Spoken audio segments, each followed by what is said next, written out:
Welcome back to the Circle, travelers of the night. As the wood pops and the shadows dance against the trees, we turn our gaze toward the iron heart of the ancient world. Rome, a city of marble, blood, and absolute power. Before we uncover the brutal fate of those who dared to defy the Caesars, please take a moment to subscribe to Campfire Night Stories. A simple like on this video helps keep our fire burning against the cold silence of history. Tonight, we reveal a truth that the history books often whisper in fear. What happened when a sovereign queen was dragged from her throne and brought to the gates of the Eternal City? For the Romans, victory was not enough.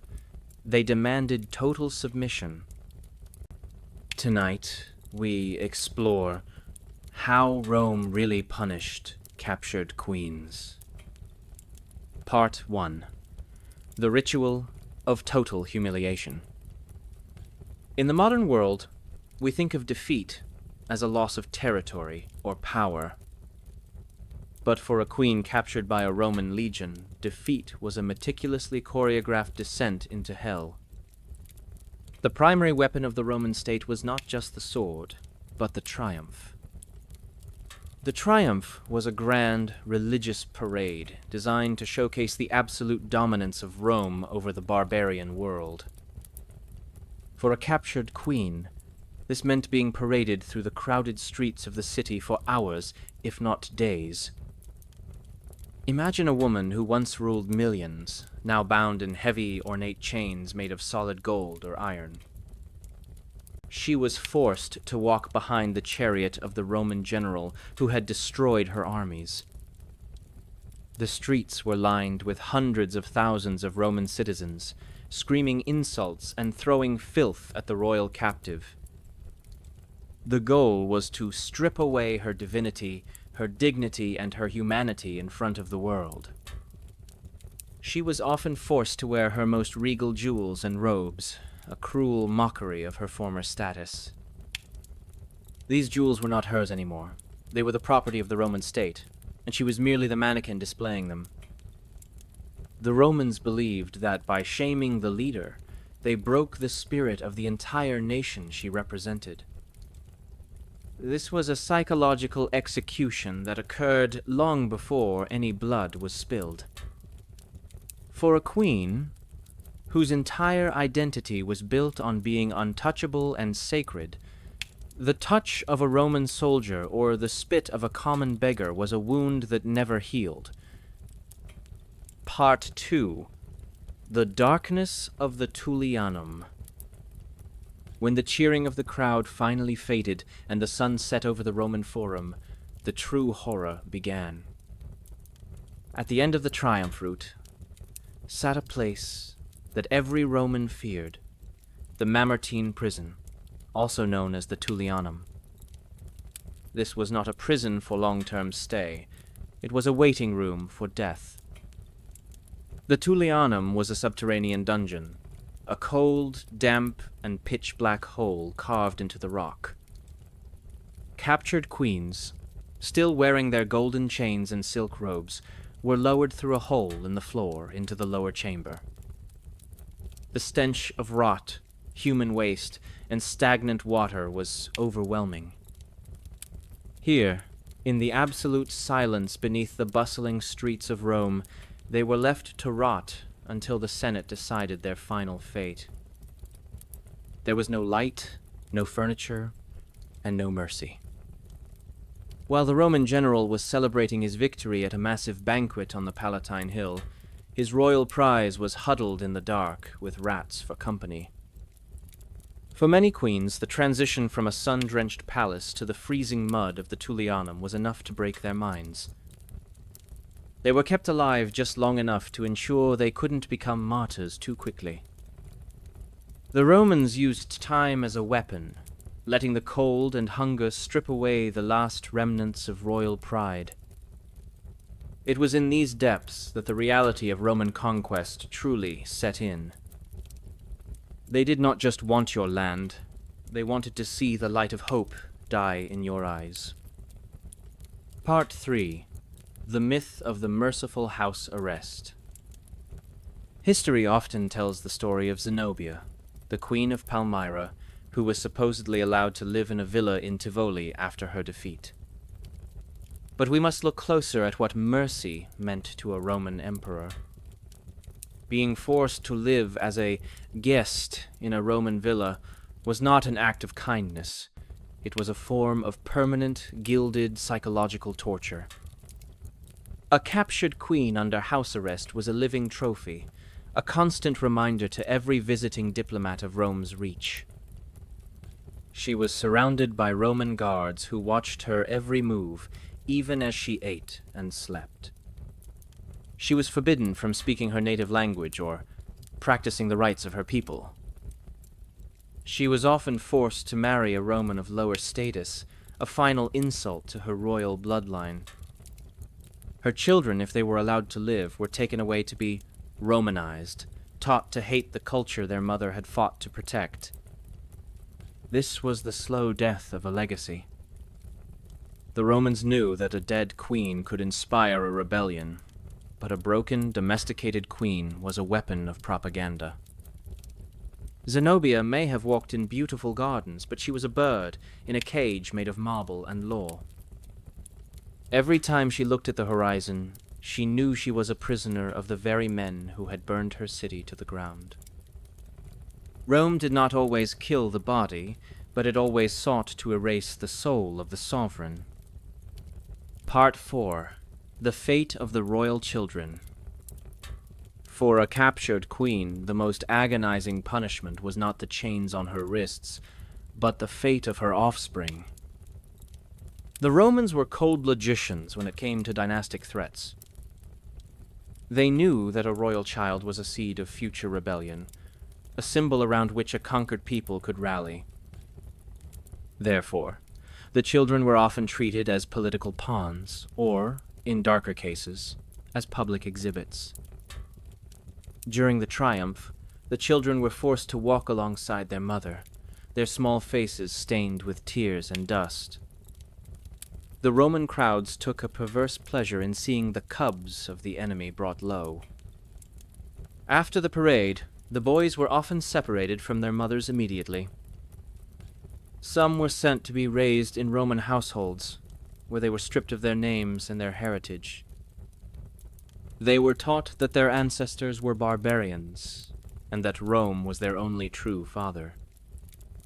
This was a cultural execution, a way to ensure that the queen's bloodline would eventually serve the very empire that destroyed it.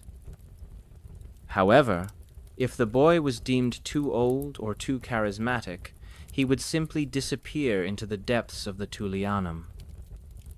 History is silent on the fate of many royal sons, a silence that usually indicates a quick, secret strangulation in the dark. The daughters faced a different, often more prolonged humiliation. They were frequently given as gifts to Roman senators or high-ranking generals, forced into marriages that were little more than legalized slavery. Their royal blood was used to legitimize Roman families, a final theft of their identity. A queen had to watch as her legacy was systematically dismantled, her children becoming the very things she had fought against. This was the ultimate victory for Rome, not just conquering the present, but stealing the future. Part 5. The Public Scorn and the Bread and Circuses. To the average Roman citizen, a captured queen was not a human being. She was a spectacle. The bread and circuses of Rome required a constant stream of new and exotic entertainment. A queen who refused to break during the triumph was sometimes subjected to further public humiliations. They were forced to sit in the front rows of the Colosseum or the Circus Maximus, watching as their own captured soldiers were slaughtered for sport. The Romans wanted her to see the blood of her people staining the sand, to hear the cheers of the crowd as her best warriors died. It was a form of sensory overload intended to crush the last remnants of her spirit. Sometimes, the punishment was more personal and degrading. The Romans were fond of creating living tableaux where captives were forced to act out scenes of their own defeat in the arena. A queen might be forced to reenact the moment she surrendered, played out in front of thousands of mocking eyes. If she showed any sign of pride, the crowd would respond with a roar of hatred that felt like a physical blow. They wanted to see her cry. They wanted to see her beg. They wanted to see her crawl. In the Roman mind, there was no room for the noble enemy once the war was over. There was only the winner and the spoils, and a queen was the most expensive spoil of all. She was a trophy, to be used, displayed, and discarded whenever the public grew bored. This constant daily exposure to the mockery of the masses was a slow-acting poison for the mind. Part 6. The Poison and the Final Escape. For many queens, there was only one way to reclaim their dignity from the iron grip of Rome. The act of suicide was not seen as a tragedy by these women, but as a final, defiant victory. Cleopatra VII is the most famous example, choosing the bite of the asp over the shame of Octavian's triumph. She knew that once she stepped onto a Roman ship, her life as a queen was over and her life as a puppet would begin. By choosing death, she robbed the future emperor of his greatest prize. She forced him to parade a wax statue of her through the streets instead of her living, breathing self. But for those who did not have an asp or a hidden blade, the end was often much darker. If a queen remained defiant in the Tullianum, the Senate would eventually order her execution. This was not a public event, it was a cold administrative necessity. The executioner would descend into the pit with a silken cord or a heavy iron bar. The queen would be strangled in the silence, her body later dragged out by a hook and thrown into the Tiber River. The Romans believed that by denying her a proper burial, they were denying her peace in the afterlife. It was a punishment that followed her beyond the grave, a final stamp of Roman authority. Even in death, she was to be treated as nothing more than refuse. Yet, in the eyes of history, these women often stand taller than the men who conquered them. Their resistance, even in the face of such calculated cruelty, is what we remember today. Rome could break their bodies, but the story of their defiance is what eventually outlived the empire. Part 7. The Scourging of the Iceni. When we speak of Roman punishment, we cannot ignore the sheer physical brutality used to provoke a queen into madness. The story of Boudica, the warrior queen of the Iceni, began with an act of violence so extreme it was meant to shatter her soul. After her husband died, the Romans did not simply take his land, they treated his kingdom as a common spoils of war. They dragged Boudica before her own people and publicly flogged her with the flagrum, a whip embedded with metal shards. For a queen whose body was considered sacred and an extension of the state, this was the ultimate violation. But the Romans did not stop there. They forced her to watch as her 2 young daughters were assaulted by the legionaries. This was a calculated strategic strike intended to strip Boudica of her status as both a mother and a ruler. In the Roman mind, a woman who had been shamed in such a way could never again lead a nation. They used sexual violence and physical torture as a way to desanctify the female royal bloodline. They wanted to prove that no matter how high your throne, you were still just flesh that could be torn and broken. However, the Romans underestimated the power of a queen's rage when she has nothing left to lose. Boudica did not break. She became a ghost of vengeance, burning Roman cities to the ground in response. But her eventual defeat led to the very thing she feared most: the capture and disappearance of her lineage. The Romans learned from this mistake, ensuring that future queens were broken behind closed doors where their screams could not inspire a revolt. The whip was used to humiliate, but the silence of the dungeon was used to erase. Part 8. The Psychological War on the Royal Mind. Rome understood that to truly punish a queen, you had to make her feel forgotten by her own gods. During her imprisonment, they would often bring in Roman priests to perform evocatio rituals.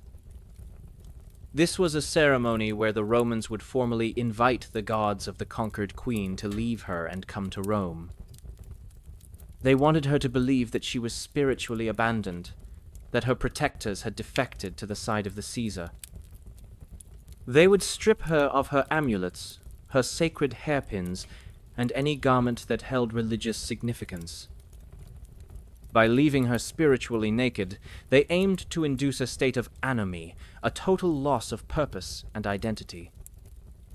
A queen who once communicated with the heavens was now told she was merely a prisoner of the earth. They would also use the damnatio memoriae, or the destruction of her name from history. While she was still alive in her cell, they would send word that her statues were being melted down. They told her that her name was being chiseled off the monuments she had built in her capital. They wanted her to experience the death of her legacy while her heart was still beating. This was a psychological warfare that modern psychologists would recognize as total identity deconstruction. If she could not be made into a Roman, she would be made into a non-person. She would sit in the darkness, hearing only the Latin tongue of her guards, until her own language felt like a distant dream. In this state of isolation, many queens became shells of their former selves, prone to long bouts of catatonia or weeping. Rome didn't just want to win the war, they wanted to win the battle for the mind. Part 9. The Display of the Exotic. There was another, more subtle punishment for captured queens, being treated as an exotic animal. The Romans had a deep obsession with the other, with the cultures that lived beyond the borders of their civilization. A queen from the east or from the deep forests of the north was often put on private display for the Roman elite. Wealthy senators would pay for the privilege of visiting the captive in her gilded cage. She was forced to wear her traditional costume, to eat her traditional food, and to perform her royalty for their amusement. They would comment on the color of her skin, the shape of her eyes, and the primitive nature of her jewelry. It was a form of intellectual and cultural voyeurism that was deeply dehumanizing. She was no longer a leader of men. She was a curiosity in a cabinet of wonders. They would ask her questions through translators, mocking her answers and laughing at her concepts of honor. This was the punishment of the gaze, the feeling of being watched by people who saw you as an object rather than a person. For a woman who was used to being looked upon with awe and fear, this was a slow, daily erosion of self-worth. She was a living museum exhibit, a trophy that could talk back but had no power to change its fate. This treatment often lasted for years, a long, drawn-out period of being a celebrity prisoner. It was a way for Rome to domesticate the wild power of a foreign queen, turning her into a parlor trick for the entertainment of the bored and wealthy. Every day she survived in this state was a day she was forced to participate in her own humiliation. Part 10. The Poisoned Cup of Diplomacy. Sometimes, the most brutal punishment Rome inflicted was not death, but the offer of a fake peace. When a queen proved too popular to execute publicly, the Romans engaged in diplomatic erasure. They would offer her a treaty that promised the safety of her people in exchange for her total retirement. She would be sent to a remote corner of the empire, far from any trade routes or political centers. There, she was given a small villa and a modest pension, but she was forbidden from receiving any news of her homeland. The Romans understood that for a ruler, the death of information was as painful as the death of the flesh. She would spend her days writing letters that were never sent and receiving reports that were carefully fabricated by Roman scribes. They would tell her that her people had forgotten her, that they had embraced Roman law and were happy in their submission. This was a psychological poison designed to make her feel that her entire life struggle was a waste. They wanted her to die in old age, bitter and convinced that she had been a failure. A queen in exile was a ghost haunting her own life, a shadow of a power that no longer existed. Every morning she woke up in her Roman-style bed. She was reminded that her culture was being erased by the very comfort she lived in. It was a quiet, bloodless execution of her legacy, performed with a smile and a bowl of fine Roman fruit. In the end, she would die not as a martyr, but as a forgotten footnote in the archives of a Roman governor. This was the Pax Romana, at its most cruel, a peace that required the total annihilation of the individual will. Part 11. The Final Execution Rites. But for those queens who refused to play the role of the broken exile, the end was inevitable and clinical. The Romans were a people of law, and even their executions followed a strict, almost religious protocol. Once the vae victis, woe to the vanquished, had been declared, the queen's fate was sealed. In the dead of night, so as not to stir the sympathy of the Roman mob, the carnifex or the state executioner would be sent. They did not use a guillotine or an axe. They preferred the intimacy of strangulation or the poena cullae. The queen would be taken to a small, windowless room where the air was thick with the scent of stale incense. She would be forced to sit in a chair while a cord of Egyptian silk was placed around her neck. The executioner would stand behind her, a silent shadow in the flickering lamplight. There were no last words allowed. There was no audience to witness her final act of bravery. The Romans wanted her death to be as insignificant as possible, a mere closing of a ledger. As the cord tightened, the queen's struggle was the only sound in the room, a desperate, rhythmic thumping against the stone floor. Once she was dead, her body was not given back to her family for a royal funeral. Instead, it was dragged with a heavy iron hook through the Gemonian stairs, the stairs of mourning. Her body would be left there for days to rot, a warning to anyone who dared to look upon her. The common people would walk past, some spitting on the remains, others looking away in a secret, hidden shame. Finally, the body was tossed into the Tiber River, carried away by the current into the Mediterranean Sea. In the eyes of Rome, she had been liquidated, stripped of her name, her title, and even her grave. The river was a symbol of the great Roman digestive system, swallowing the enemies of the state and turning them into nothing. Part 12. The Theft of the Royal Image. Even after death, the punishment of a captured queen continued through the art of the empire. The Romans were masters of revisionist iconography, a way to rewrite history through statues and coins. They would commission sculptures of the captured queen, but they would depict her in a state of total collapse. Instead of the proud, armored warrior, she would be shown as a weeping, disheveled woman kneeling at the feet of the emperor. These statues were placed in the most public squares of Rome, ensuring that future generations only saw her as a victim. They would strike coins, showing the queen in chains, with the inscription Aegypta Capta, or Judea Capta. This meant that even her face was used to promote the power of the men who had defeated her.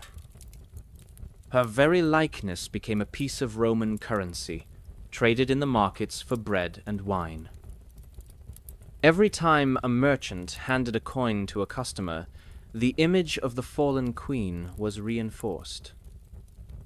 It was a form of eternal humiliation, a way to make her defeat a permanent part of the world's visual memory.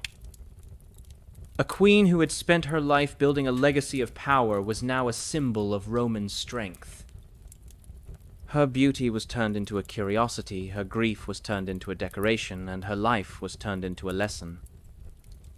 The Romans didn't just want to kill the queen, they wanted to own the way she was remembered. By controlling her image, they ensured that her people could never look back at her with the same pride. They were the first to understand that he who controls the art controls the truth of the conquest. Part 13. The erasure of the mother tongue. One of the most insidious punishments Rome inflicted on captured queens was the systematic destruction of their language. A queen was not just a person, she was the living guardian of her nation's poetry, laws, and prayers. The Romans understood that if they could kill the language, they could kill the spirit of the rebellion forever. In captivity, a queen was forbidden from speaking her native tongue to her servants or her children. She was surrounded by Roman tutors and companions who spoke only Latin or Koine Greek. Every time she tried to whisper a prayer to her own gods in her own words, she was corrected or silenced. They wanted her to feel that her language was a barbarian noise, a sound with no place in a civilized world. Over years of isolation, the queen would find her own memories beginning to fade and blur. The names of her ancestors, the songs of her childhood, and the secret names of her cities became harder to recall. She became a prisoner within her own mind, unable to express her grief in the words that felt most natural.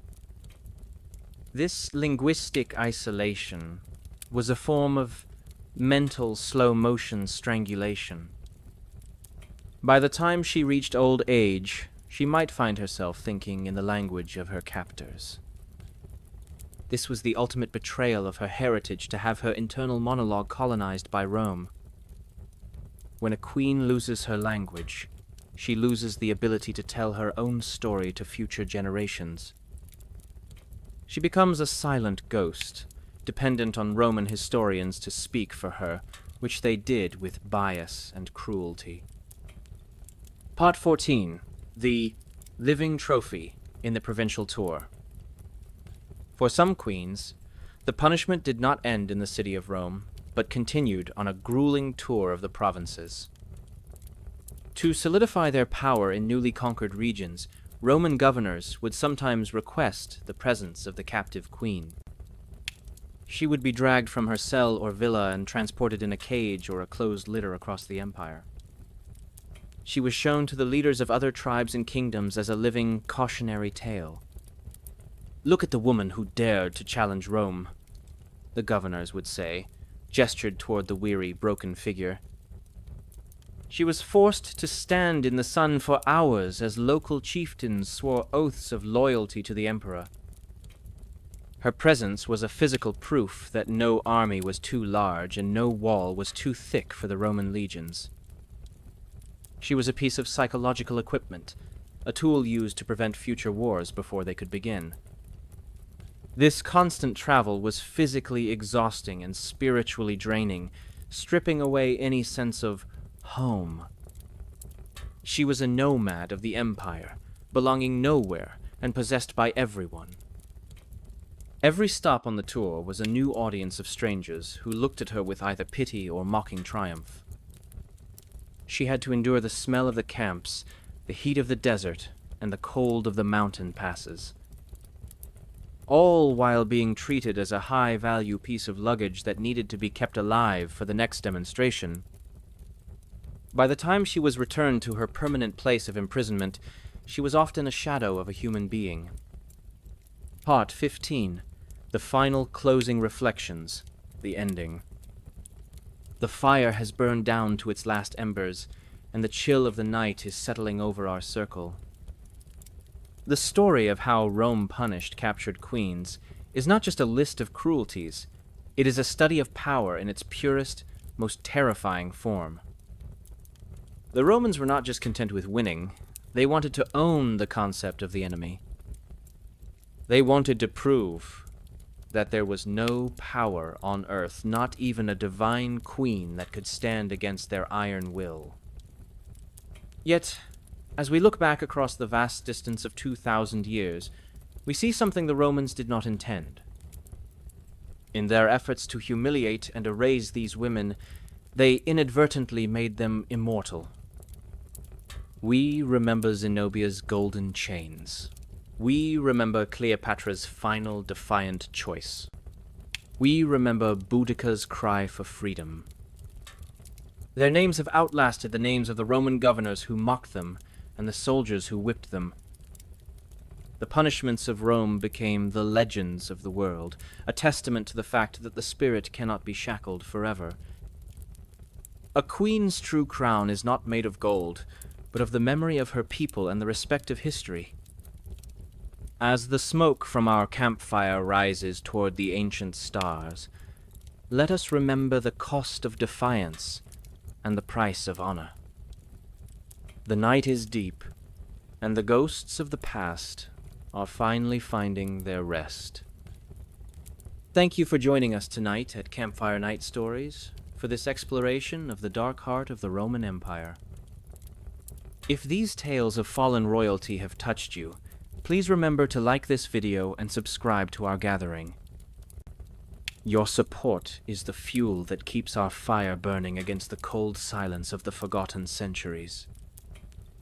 Sleep well, and may your dreams be filled with the strength of those who refuse to break. The fire is out.